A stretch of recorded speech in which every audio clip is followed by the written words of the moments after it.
the scepticism with which I've become infected over the last couple of years makes me wonder whether we're being told the truth.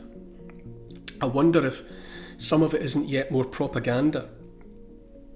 The people of the world, certainly the people of the West, have been being manipulated by the application of fear tactics. Nudge units have been operating all across the West, using psychological techniques to keep people moving in the direction that the various governments want. And we've been terrified by COVID, or some people have been terrified by COVID. Well, if that is running out of steam, now we're being terrified by war, and the murmurings about nuclear war, and just as an added extra, we've got famine thrown into the mix. And a thinking person, I think, begins to wonder, first disease, then war, now starvation.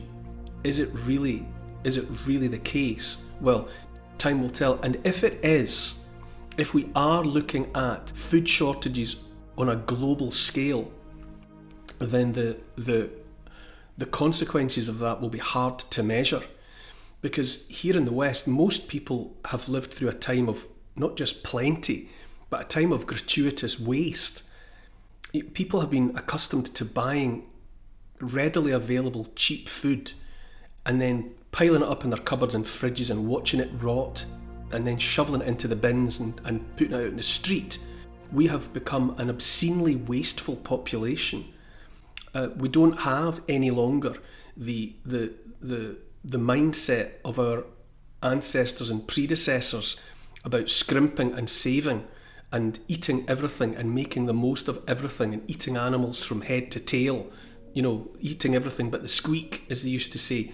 Those lessons have been unlearned, and so most people are a couple of days from real problems. Who's got pantries now? Who's got months of dried goods? Who's got pantries full of pickled and preserved vegetables and fruits from the summer harvest laid aside for times of need? Very few.